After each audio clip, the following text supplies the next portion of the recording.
Hi there, Vera. So we've got these new essays from you. Great. Let's get straight into it. The first one is your letter to the University of Albion. Let's see what you had to say. Dear Mr. Jones, I am writing to you in response to your letter with the purpose of explaining my absence from the biology exam on the 19th of November. I don't know why I said September. First of all, I would like to apologize for having broken the rules of the university and not having submitted the evidence of the respectable reasons for my absence earlier. All right, well, so far, it's fine. It does what it's supposed to do. It's a little forced. In other words, it's not the most natural expression. Now, that doesn't mean that it's bad. It's not. And it doesn't mean that it's not accurate. It is. But if you really, really wanted to speak, or rather write a little more natural, there was a couple of ways you could have done this, okay? So let me give you a couple of suggestions. I'm writing to you in response to your letter regarding my absence from the biology exam, etc., etc. That would have made more sense, okay? I want you to think that sometimes simplicity is best, okay? Then, first of all, I would like to apologize for breaking the university rules, or I would like to apologize for breaking university rules and not submitting evidence regarding the reasons for my absence. Okay, so really I've taken your ideas, but I've simplified them in a way that sounds more natural, has fewer words, and just kind of sits better, if that makes any sense, okay? So I hope that you will take that into consideration. Sometimes really when it comes to writing, simplicity is best. All right, let's move on. I would like to inform you that on the day of the exam, I woke up with a terrible headache and sore throat. As I was preparing to leave home, I felt that my temperature increased and I started to feel dizzy. Consequently, I stayed home. You didn't even need to say I stayed at, just home, and called for a doctor. When the doctor arrived, he concluded that I had a flu and was unable to go to the university. After the doctor left, I fell asleep and forgot to call the university to inform you about the reason for my absence from the exam. As evidence of my illness, I can provide the doctor's prescriptions. Please find a copy of them attached to the letter. Okay, great. I would be grateful if you could let me take the exam that I missed with the other group next Friday. Once again, I apologize for any inconvenience caused. I await your response. Yours faithfully, Vera Green. All right. So, check it out, Vera. Here we go. Did you do this? Yes. Did you do this? Yes, at the very end. Did you do this? Yes. Let's take a look now at this. Possible resolutions, plural. What does that mean? It means that they want you to give more than one resolution. How many did you give? One. Here it is, right here. So, this is where I want you to be extremely, extremely careful with task one. They do this all the time. They basically make you take every word literally. So if it says provide some solutions or give some descriptions, if it's vague like that, the point is that you have to provide more than one. It's a big deal. I know it might not seem like it, but you have to really, really pay attention to the language in the task to make sure that you don't miss anything. So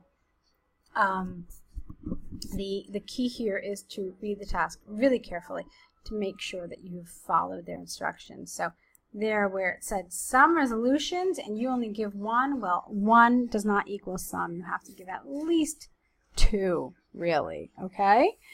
So that's something I want you to keep in mind all the time with task one. The second thing that I want to bring to your attention is this. Now you started the letter Mr. Jones, so you know who you're writing to. However, ended your letter with yours faithfully, and that's wrong. The only time we use yours faithfully is when we don't know the name of the person we're writing to, so we address him or her, dear sir or madam, or we write to whom it may concern. When you do know the name in a formal letter, you can use something else, like yours sincerely would have been perfect here, really, okay? So you've done a lot of nice things, but there are a couple of problems that I've just mentioned that I want you to really be aware of and be careful about, okay? So let's take a look now at your task 2. History of your own country or other parts of the world. Let's see what you said about this. Yes. Experts throughout both the developing and developed world have debated whether university students should focus only on the study. You didn't have to say studying. In other words, when we have a noun, we usually prefer it to the ing. And so since there is a noun,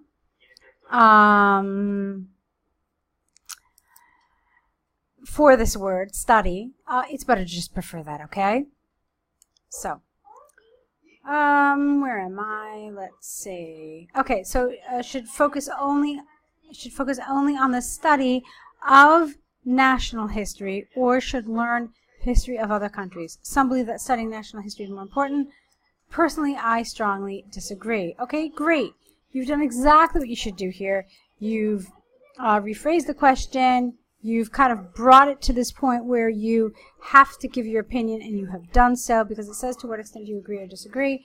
That's exactly what you did, so good job there. All right, moving on to your body now.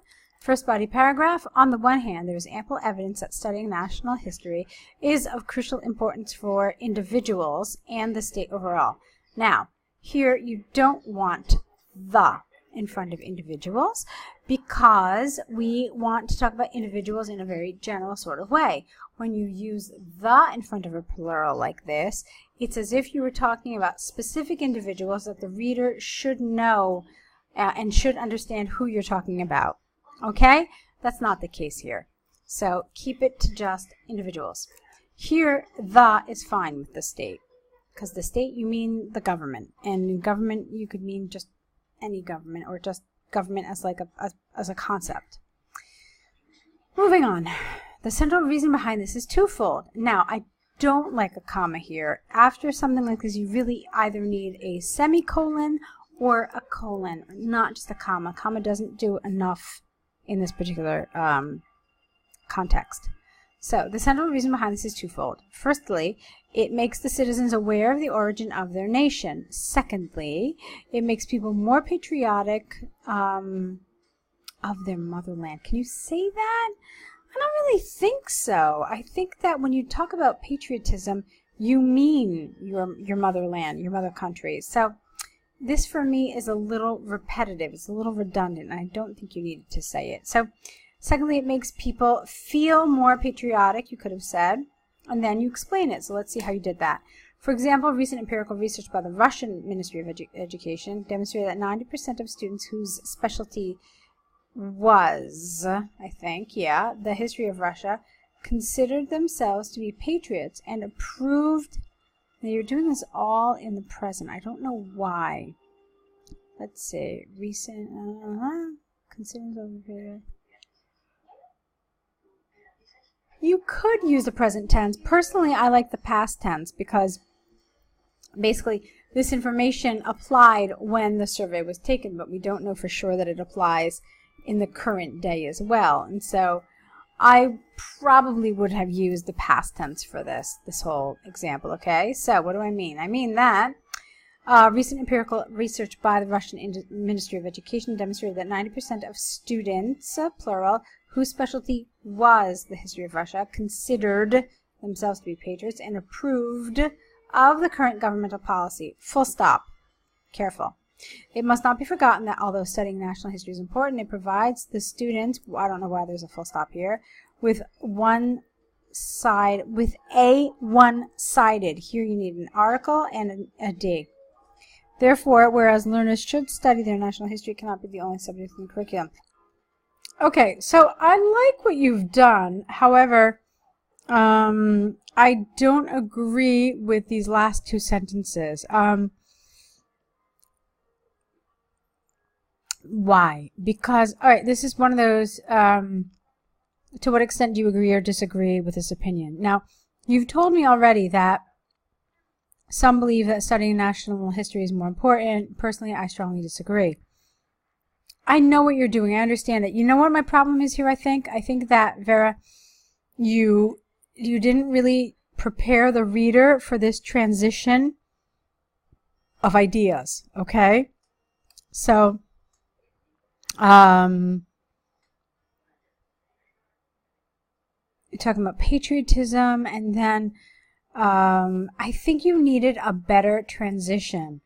So, let's see. Let me see if I can give you a suggestion. Basically, I think what you needed here was like a however.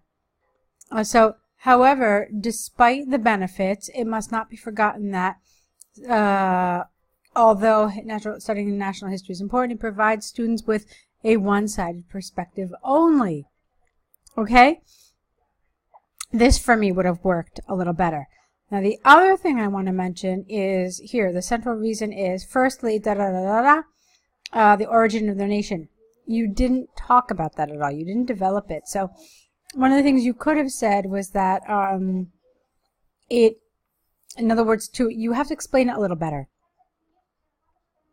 You could have said that this way citizens understand what their country has gone through in order to arrive at the position that it is in today. They become more aware of the struggles and the hardships and the victories of their forefathers in order to gain greater insight into the present. All right, so something like that needed to be said here. Okay, let's move on.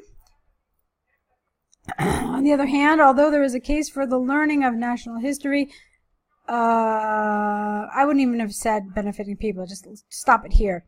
For the learning of national history, the impact of studying, without the impact of studying international history cannot be overstated. This is largely because awareness of the history of other countries makes students more versatile and tolerant of other people. For instance, if people are interested only in their history and culture, the majority of them would risk developing bigoted views regarding foreigners. Consistent with this line of thinking is that a considerable amount of international conflicts results, from inability of the opponents to understand the motives of each other's behavior. Can you explain that? It's something that really I feel requires some development. It's an interesting idea, but in order to make sure that I understand how you mean this, I need to hear your input. I need you to explain it to me a little better. And I don't just mean me in general, but basically any reader who's reading this needs to understand why you say this. So explain it a little more. Give an example. Thus, it is possible to state beyond doubt that the learning of international history has a tremendous impact on current international affairs. Okay, fine.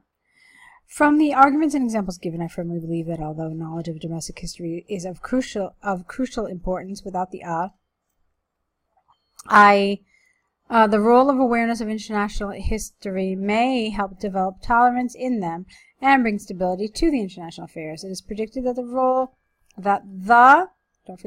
role of studying international history in educational institutions will increasingly grow in importance. Lovely. It's fine. That part's fine. So there were a couple of areas where you needed to just add really one extra sentence in order to develop it and make it richer and more, basically clearer to the reader, okay? So do be aware of that. But I liked that there was a lot of really nice vocabulary, a lot of nice grammar. It was a good essay overall, okay? So keep on writing, correct these, send them back to us, send us new essays. I'll be here, I'll be waiting. So I hope you enjoyed the correction, and lots of luck.